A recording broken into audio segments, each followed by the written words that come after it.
Hey everyone, and welcome to a brand new Buddy Roots. And for those of you that can actually see and not listening to this on a podcast, we're actually together In person. in real life.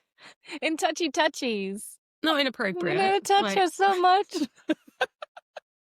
Very inappropriate. But yeah, we're actually in real life. I'm here at Sean's house in the great city of Birmingham. I actually saw a book today in Waterstones that said 11 things to do in Birmingham that you shouldn't miss. And I was like, 11 is a very specific. It's quite a small number as well. It's like, there was part of me that was like, I want to buy that book, find out what the 11 What are the things 11 things? But yeah, I might go back for that Waterstones. Yes, we are here in the great city of Birmingham, but we're here to do our buddy reads. And Sean is fresh off the boat of our buddy reads. She literally only finished it. I actually finished it before her. I finished it yesterday. And I'm only just behind her in her total number of reads for this year. It's true. It's true. And I'm an amateur. So yeah, the book that we're here to review is Forbidden Alchemy by Stacey McEwen. Like her, love her, indifferent to her, you should definitely follow her on social media because she's actually hilarious. And she's also an Aussie, and we all know, like, Aussies do get preferential treatment in buddy reads. So yes, we are here to review that in the real life, in person. And yeah. Hi. How have you been since last buddy reads? Good. I think work has calmed down a little bit, so it's been a bit slower, so I feel a bit more eased Yeah. into the end of the year, which is always good. I haven't started any Christmas shopping yet. It's nearly December. I did Sean's Christmas present with her last night. It was a lovely present though. It's beautiful. At a light turning on ceremony. Yeah. Which is really fun. But yeah, otherwise it's just, it's been sort of like a slow Settle. That's good. That's a good word, thank you. And you? Yeah, I started a new job and it's not been that. No, quite the opposite. I started a new job 5 weeks ago and I am now on a 3-week holiday. So net. It's gone really well. Yeah, so I am here for 3 weeks on a vacay. It is starting to feel very Christmassy and very festive. Right, so we're just going to crack straight into Forbidden Alchemy by Stacey McEwen. So a quick synopsis of the book and a disclaimer. Disclaimer comes up first. We will do spoilers. This is going to be very, very, very spoilery. So if you have not read this book, please stop listening to this podcast. Go read the book and come back because we'd be keen to hear your thoughts as well. Yes. The synopsis is pretty basic. It's a kind of dystopian. It's a dystopian, but also like really set in the past, like the 1800 kind of past. It has a very like if there was magic in the 1800s. It's almost like steampunk magic, romantasy. Yeah, definitely a unique world. But we first meet two young kids who are going from a kind of relatively poor district where the predominant profession is mining, their families and everything, that's what they are, and they're called craftsmen. And there are two types of people. There are artisans and craftsmen. Imagine artisans being the rich and the craftsmen being the not rich people. All the kids on their 12th birthday, they go off to the city, Forbidden City, and they're essentially given this tonic. What's it called? Ilium. And if you drink the Ilium and you get a gift, which happens pretty instantaneously, then you become an artisan. And if you drink it and you get nothing, you go back to being a craftsman. Essentially, you go back down the lines. So the two kids end up there, both from this craftsman-y brink mining area. One of them is a young girl who is absolutely desperate to be an artisan, desperate, and a guy, Patrick, so she's called Nina, and Patrick, who couldn't care less, wants to go.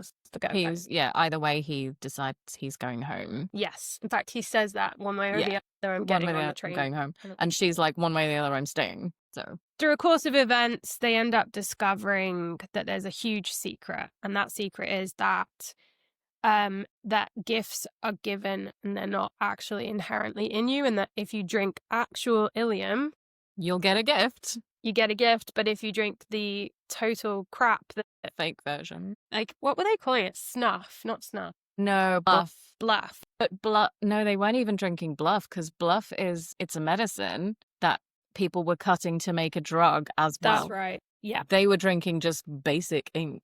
Yeah. So essentially the artisans were keeping the artisans' world to themselves.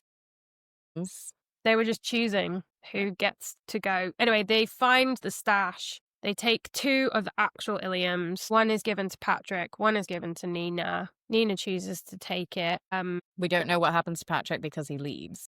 He doesn't stay. So he ends up back on the boat or train home. And there begins the kind of revolution that then happens. The miners start rising up. She stays and goes to artisan school, becomes an artisan, meets Theo, who's like a rich old tough guy. So fast forward, revolution kicks off. The craftsmen are not happy, nor should they be. They're kept suppressed. Essentially, there's a revolution. The whole kind of fabric of society disintegrates, and our friend Nina, so the whole school and everything, the city is basically decimated. There's no Ilium. They're not getting any Ilium. So all the artisans who need it once a year to just kind of keep their gifts going. Probably should have been a clue there, but anyway. And there's only one, at this point, there's only one alchemist left, and he has gone missing.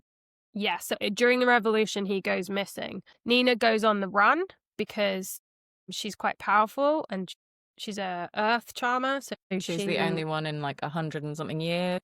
And we kind of fast forward probably 10 years or so. 7, so she's 25 by the time like the main events. And then essentially she is kidnapped one day by these kind of rogues. Turns out they work for Patrick, and therein starts our story of really what happened to Patrick, what the story around the revolution is, because he's very embroiled in that. And so everything kind of picks up pace sort of from there. So that is, in a nutshell, kind of where we land. It's a super interesting world, definitely unique. There's a lot of really great world building, I must say. I think her prose and her wordsmithing was very vivid. It's like, I was thinking about this on the plane. It's like, if you've ever read Red Rising, which is a very sci-fi book with a romantasy book, it's almost a middle ground between the two, because there's a bit of dystopian, but there's still a bit of fantasy world in there. There's kind of that real weird mix. So yeah. Anyway, let's kick off. Sean, first thoughts. So I did really enjoy it, as I think I said to you before, but Nina did frustrate me. A lot of decisions she made really frustrated me because she was raised in the brink. So she knows she was raised as like streetwise kid, right? And then she goes and has to pretend to be like a snooty hoity-toity kid for like however many years. But she very specifically doesn't want to be used by either side because she sympathizes with both sides because, you know, she's lived both lives effectively. Yeah. And she's like, it's always the innocent people that get hurt. I don't want to be used by either side. That's why she goes on the run. Yeah. And then she's kidnapped by Patrick and the rebellion. And every opportunity that she has to come clean and make things right, she doesn't take it. She doesn't take it at any point. And I was like, oh, just fucking tell somebody. And then she keeps trusting the wrong people. And then obviously it all goes to shit. And I'm like, oh my God, you're doing my fucking head in, Nina. What are you doing? What are you doing? So she frustrated the absolute life out of me. Yeah. But I did really like the story. That's good. But yeah, I was just like, throttle her a little bit. Yeah. What did you think? I disliked. Really, the whole thing? The whole thing. Did you? I'm surprised. I really disliked it. Could not. I nearly DNF'd it twice. Couldn't do it. I was surprised. Nothing about it. I couldn't give a shit about. And there was literally like one character in the entire, and there's quite a cast of characters in here. I did actually enjoy, like, there's really multifaceted people in here. It's quite interesting. But the only person in this whole thing that I was like even remotely gave a shit about was his brother, Donnie. I knew you were going to say Donnie. He's blind, but there's this one point where he shoots a guy running. And I was like, why can't it be about Donnie? Yeah. Like, I just want to know more about this. I knew you were going to like Donnie. Like, boring. I think I really, really, really enjoyed it until the whole, like, her being in the school. Like, she was officially in the school. Yeah.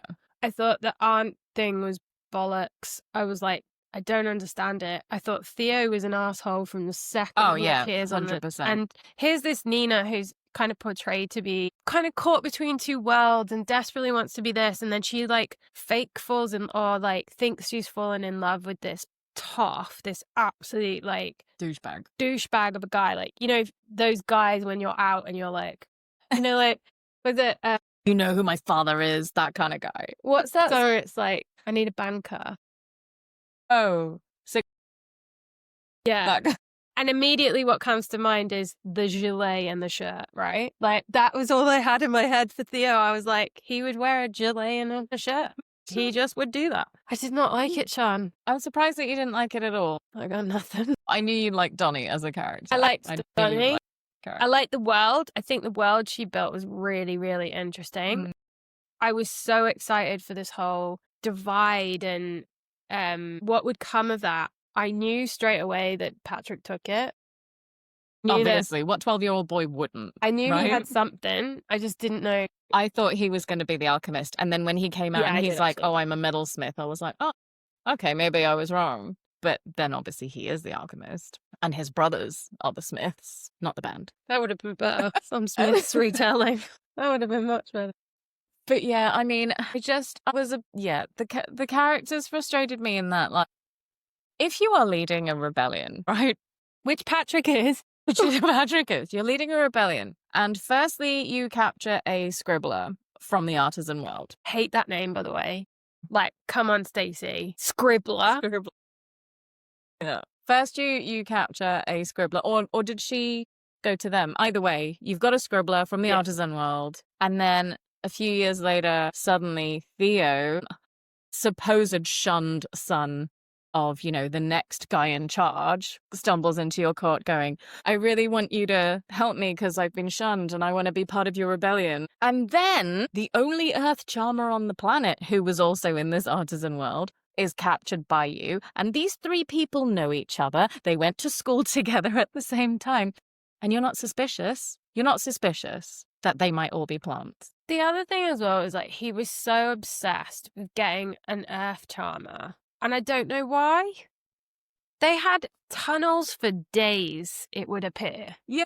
For days. Like, there's a tunnel here and there's a tunnel there. I'm like, what do you want her for then? Like, I don't understand. What?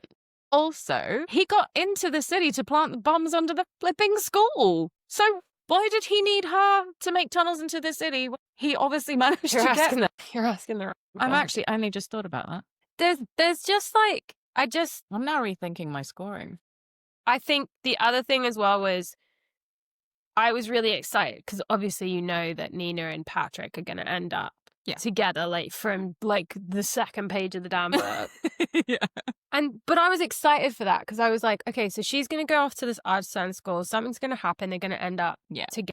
They might not see each other for a little bit, but they're going to be very different people, blah, blah, blah. There was absolutely none of that. It was like she showed back up and then instantaneously was like they were both obsessed getting the with each tingles other. And like, oh my skin is tingling.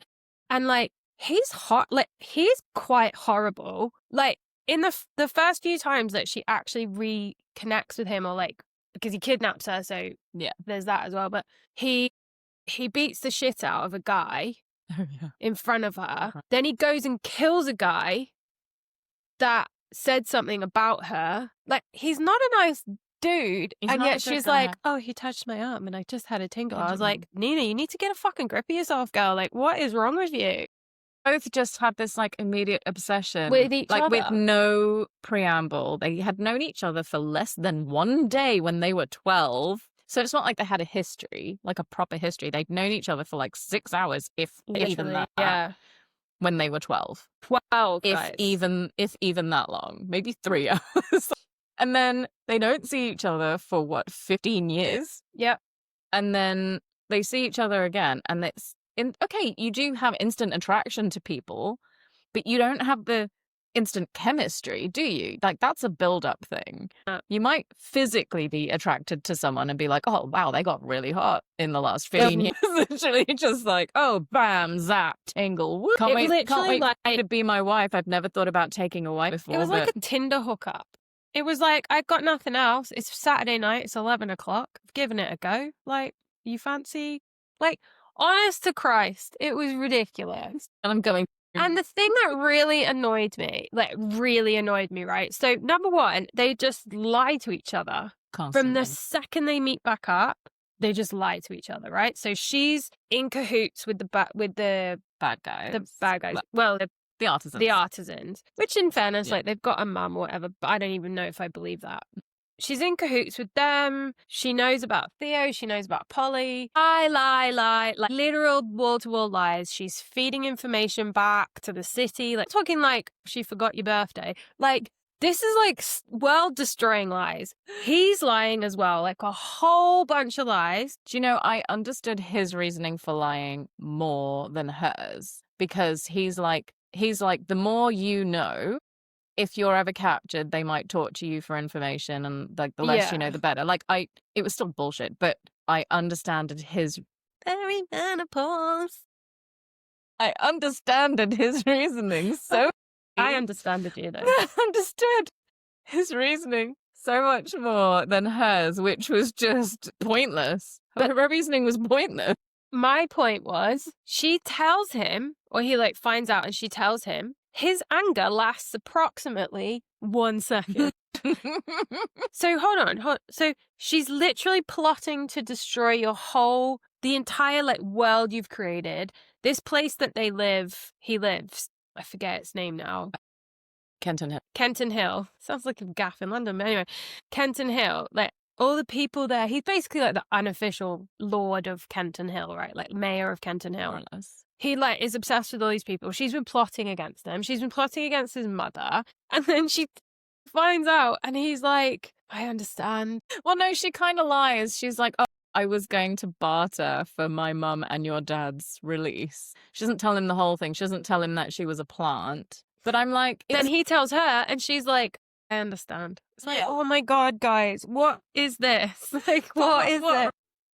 What she told him was genuinely half a step away from the full truth. Just tell him the full fucking truth. And then, but that she kept thinking that Lord Tanner, who has been renowned for just razing towns in his search for the alchemist and his search for her, and like destroying all craftsmen and lying about the craftsmen and the miners and the rebellion, the fact that she thought that once he had the alchemist, he would then just leave everyone alone in peace? Why? Why would you ever think that? There's just too many whys. Like, honestly, there's so much whys.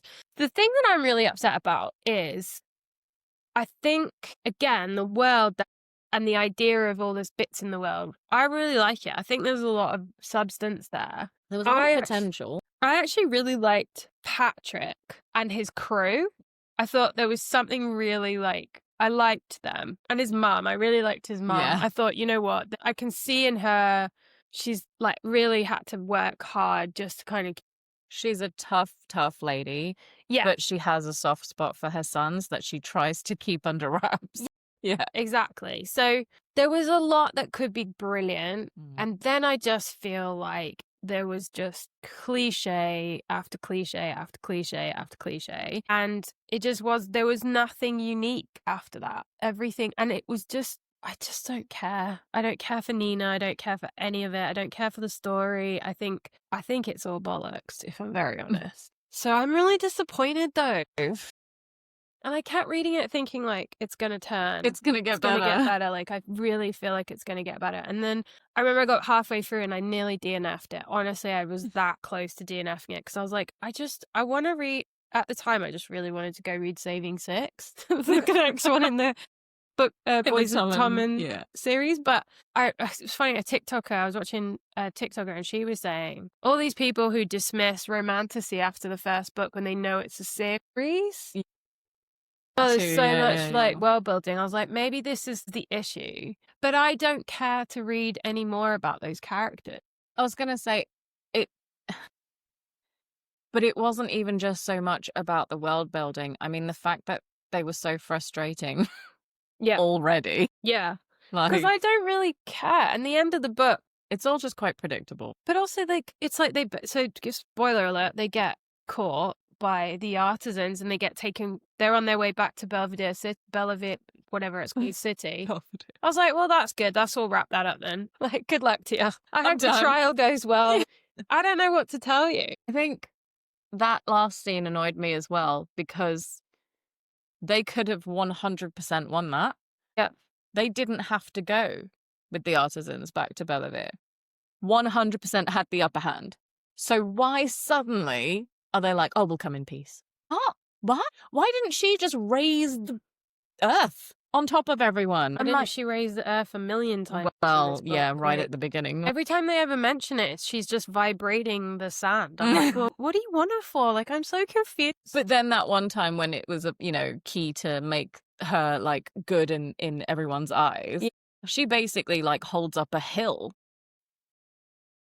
on her own. So she's freaking powerful. That's the other thing. That's just, like, inconsistent. The different powers, that could have been so much cooler. Yeah. Like an earth charmer. And like if you imagine what you could do with that kind of a character, what they could be capable of. Yeah, but she was just there for tunnels. There was a water charmer and he basically just moved puddles. I'm not even like he moved puddles out the way. Until the end when he did have that like big tidal wave thing. But again, like right until the end. And why did they both trust Polly not to tell people? Like her literal job was to spread the news. It's just so annoying. I just don't care. Yeah, I have to say discussing it has made me rethink my score because it's annoyed me now that I've talked about it.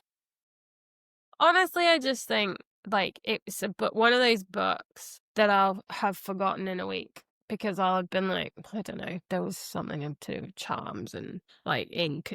I need to see what else I wrote about it because I feel like I said something else and I don't know. And everyone betrays each other. Like there's not one person that's even remotely outside of Donnie. Legend. I actually really liked Donnie. And the other one, brother. But the rest of them, honestly, like Polly I think she triple crosses in the end. She's pretty much a double agent. Theo actually like becomes one of them effectively. Yeah. He almost like comes over to the rebellion. Not before he double crosses everyone. and then goes, oh, I made a mistake. Oh, shouldn't have done. Now his dad there. Yeah. Like, no one's nice. So I'm afraid, and this is with a very heavy heart, I did not like it, Stacey McEwen, and I do not get it. I do not get it. There are so many times I read the TikTok books and actually, especially based on the TikTok people I follow, right? Layla Reads is one of them. And she was really raving about this. And I've liked every book. She was the Metal Slinger. She was like, you have to read this. You have to read this. Metal Slinger, one of the best books I've read in years. And then I forget the other girl's name, but she was the one that was on about Anathema. Again, great. And they both are like super interesting. It's taking a really different turn at romantasy. What? Do you mean it's taking a turn? Yeah, I just think there was a lot of stepping away from logic where the characters were concerned. Yeah. And that was very, very frustrating. It was also boring. Like you have to admit, a good third of the book is them digging a hole. Like I'm not like digging a tunnel. Surprise, surprise, guys. I don't want to give it away, but he's hung. Like, okay. Yeah. And she's had the best orgasm of her life. Surprising. Never saw that coming. Oh my days. Oh no. And then he's like, ask me my number. They have a whole thing about this number thing. Anyway, ask me my number. What's your number? Yeah. He's like, 1, it's you. And then in the course of the conversation, actually what he meant is he loves her, but yeah, he's banged a load of chicks. I was like, this is the most gaslighting conversation I've ever heard in a book where I was like, this is what you warn your bestie about. Oh, he's only ever loved me. Yeah, but he's banged a bunch of chicks. Like he's banged every woman in the brain. He won't have the number because you're the only one. Because he doesn't know the number. I've read this story. I've been here. I got this t-shirt. Yeah, he's banged every woman in the entire Brink, all the Brink towns. But he's never wanted a wife until he met her for the second time. Surprising. Never heard that one before. Anyway, so yeah, if you want a whole book dedicated to who not to date, literally don't date the toff who treats you like a sack of shit. Don't don't date the rebellious guy who slept with everyone else and you're the last resort. Like, You're the blind drunk guy. good shot, though. Good shot. Good shot. Let's cut to the chase, Shani. What's the score? So I am changing my original. What was your original score? Just that. Whoa. Yeah, because I write on vibes. But actually, the more I've thought about it. Metal Singer 4. No, I didn't.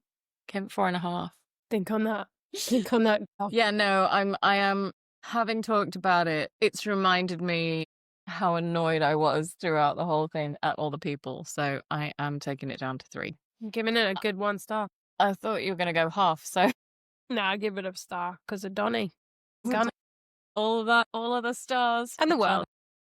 Yeah. The world building was really good. And it was a really interesting premise. Yeah. But I just don't care. Didn't quite get that. And I've only got a certain amount of time left, you know what I mean, on this earth. I want to spend it reading it. I'm not being funny, but, like, it's a good job I had to travel. Otherwise, it would have been a DNF because I was stuck on a cylinder for 25 hours. A cylinder? And, no. So, I'm sorry about that. Yeah. Make up your, as always, though, make up your mind for yourself because, like, even Sean and I, who actually are quite similar in our... we're still 2 stars apart from our... Yeah, so Sean is very much, you should know this, but Sean is a vibes rate, and I rate on other books. So I've got some god tiers, and I've got some absolute stinkers, and you sit somewhere in between those. So absolute stinkers have had 0 stars, where I was literally like, give me my money back.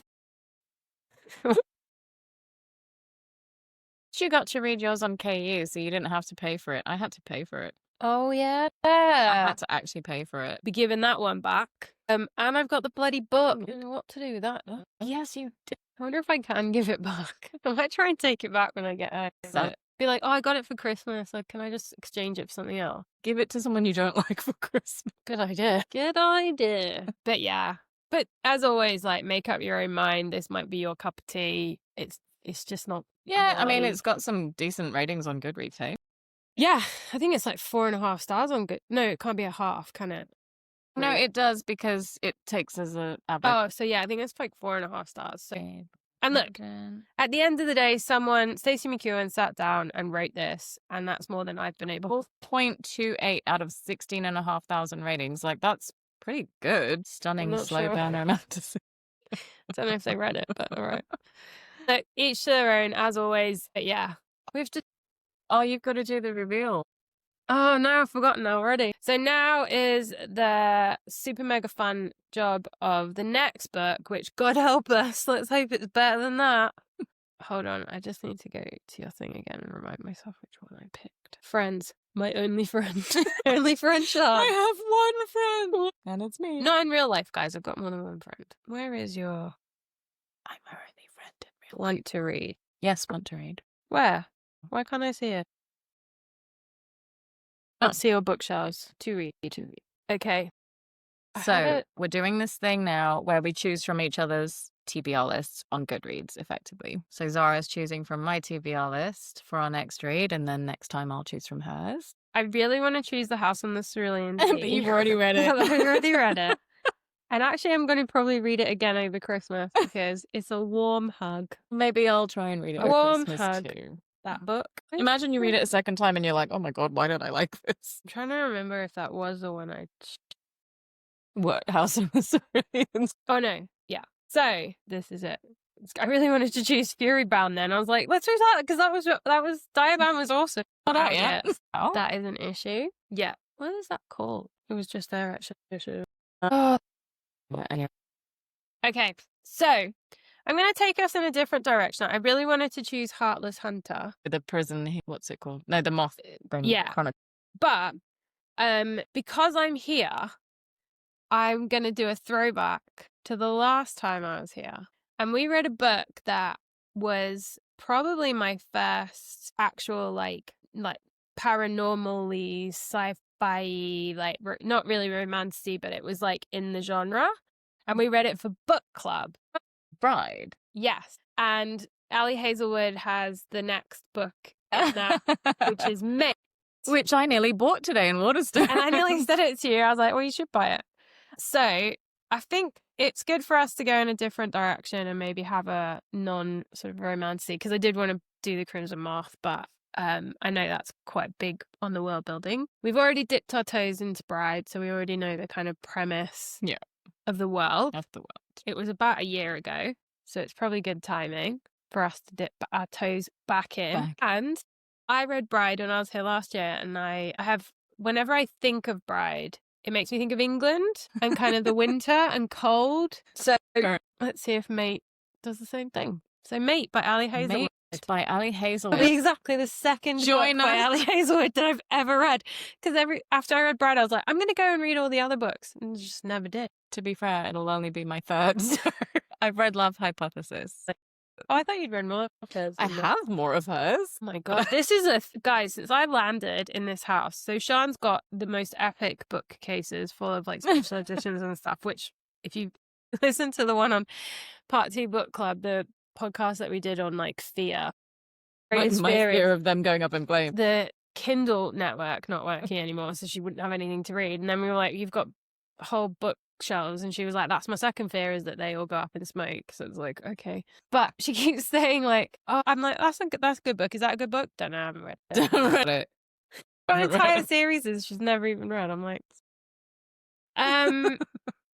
so that's it. Fate by Ali Hazelwood is our next book club read. Join us for the love of Jesus and all his saints and Muhammad and anyone else who wants to get in the. Please be good. Please let it be good. Ali Hazelwood, don't let us down. But I really enjoyed that last one, so I'm looking forward to that. What do you reckon? I think it'd be good. You know me, I love a little bit of urban paranormal romantasy. Yeah. I haven't liked the other ones I've read since I read Bride. I liked Bride. Genuinely started a paranormal last night because I was like, I want to like you said, I want to come away from romantasy for like a book, but I couldn't decide. I was looking through my TBR and I was like, firstly, I was like, oh, what if I pick what Zara's picked for buddy reads? But then I was like, well, actually, it doesn't matter. No, because then I'll have read it anyway. Yeah. And I was looking at the contemporary stuff and I was like, I just don't really fancy any of those. And then I looked at the monster smut and I was like, no, I don't really. She told me this the other day, that in between romantasy books, she reads like real hardcore monster smut. What was the one that you said about the guy who... Oh, the Scarecrow? No, I didn't actually read that in the end. Oh, okay. I was going to. The Scarecrow, and he sews his own penis to be with the woman who inherits the So yeah, I was looking at the monster smut last night. I was like, oh, I just don't. We listen and we don't judge. We don't judge. We read. We don't judge. But yeah, I just didn't fancy any of that. So I ended up downloading something that wasn't even on my TBR. Oh, fair enough. About rejected mates, wolf shifters. Okay, so I'll read this and then maybe I'll read a little contemporary in between. I hope that I have the 6, because when I read Bride, the main character, I had Joe Magliano stuck in my head for the. I mean, that's not a bad person to get stuck in your head. I'm hoping this is like Joe Magliano's brother is in this one, because I enjoyed that. And then not, if you know, you know. All right, well, that's it. We'll get reading Wolfie. Wolfie. Is it a wolf and a vampire again, or is it a wolf? No, I think it's just two wolves. Yeah, I think. But we are about to find that out. Yes. Yeah. In the meantime, I am going to finish Echo Fort, which is a book that I have already read. John reads whole series back to back, and I'm not that person. Yeah, I do tend to, because if not, I'll forget. Yeah, well, I'm becoming that person because of the exact same reason. And then I'll probably get onto it, to be honest, and read it while we're here. Yeah. We might even do a pod before. Maybe on your last night with me. Yeah.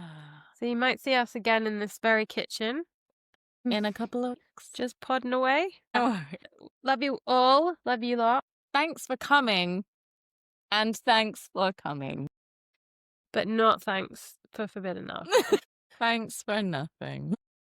Not at all. But yeah, look, at the end of the day though, I still want to say, like, it takes an awful lot to write a book, and our opinions are our opinions, but it doesn't take away from the fact that Stacey McEwen is extraordinarily talented and wonderful. It's just our taste. My taste is not this. So if it is your taste, great. Come talk to us. Come tell us on Part2_Book Club on Instagram and Part2 Book Club on TikToks. We love to hear what other people think. And yeah, until next time, I bid you adieu. But I'll Bah. see you Tomorrow like morning. tomorrow I was or the gonna say, next in the day. The morning. next day, I'll be so excited. But yeah, so until next time, guys, thanks so much for listening. Bye.